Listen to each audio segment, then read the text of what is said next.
काम आहे. आपल्या गावाकडे घरे असतात लाकडी कंबाची, तर त्या काळात दगडावरती चोरलं जायचं बघा. हे दगड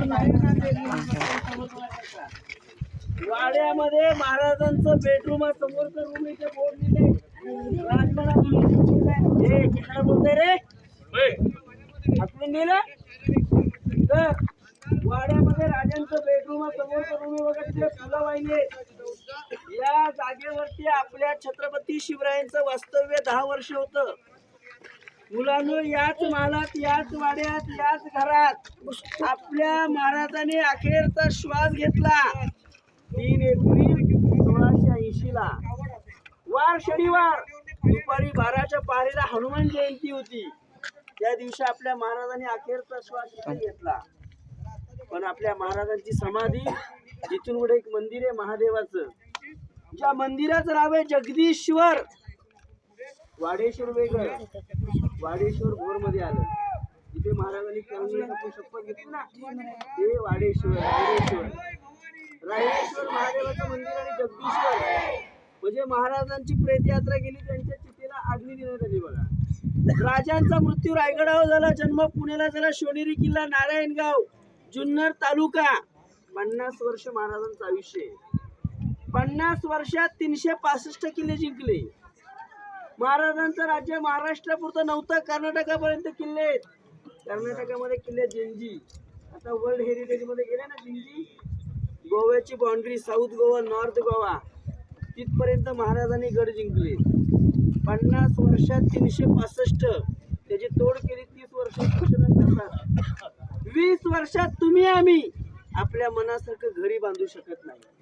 की आपल्या राजाला राजासारखं मन, मनासारखं राज्य, धनासारखं धन, मनासारखी माणसं आणि माणसासारखा राजा या जागेवरती मिळाला. तेव्हा येणारे लाखो शिवभक्त आम्ही पाहिलेत.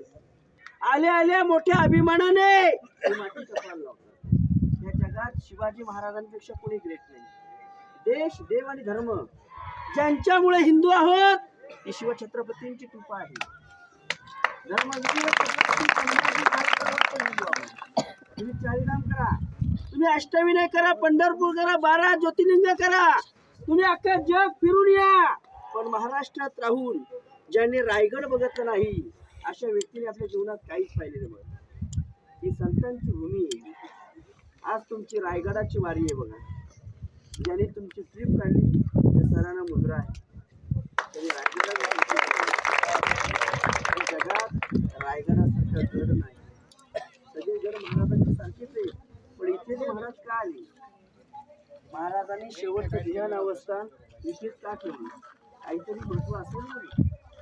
अनाम विरा जिथे झाला तुझा जीवनांतर स्तंभ ना बांधिला पेटलेला वात. जगाच्या साम्राज्याला मृत्यूंजय विरा प्रणाम तुझला गेला.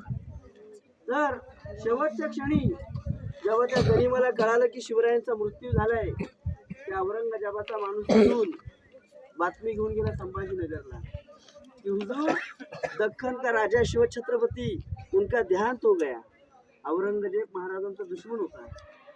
स्वतःच्या गादीवर तो बाजूला झाला मुलांनो. आणि औरंगजेबाच्या तोंडातून शब्द निघाले, या अल्लाह रहम कर, तेरे जन्नत के दरवाजे खुले रख, औरतों की इज्जत करने वाला शिवा तेरे दरबार में आ रहा है. महाराजांबद्दल सुद्धा त्याने आपलं मनोबद्दल किती आदर होता. दुश्मन असावा पण शिवाजी महाराजांसारखा असावा. दुश्मनी पण आणि दोस्ती पण नाही. हे 2 नंबर राजांचं किचन रूम आहे, स्वयंपाकाची जागा. त्याला मराठीमध्ये उत्पादखाना बोलतात. किचनच्या भिंतीपर्यंत जवळ का बांधले बरं? त्या फ्रीज वाजवायच्या. जेवण बनवणाऱ्याला पहिला खायला द्यायचे बघा. समोरच्या विंडो आहे त्याला टेहळणी बुर्ज बोलतात. सोल्जर या वाड्याची देखरेख करणारे शिपाई या बुर्जात उभे राहायचे बघा. आता आपण कुठे बाल्कनी बघायला जाऊ, प्रत्येकाने ते डोकं टेकवायचे, वर जायचं कुणी. बोला छत्रपती शिवाजी महाराज की जय.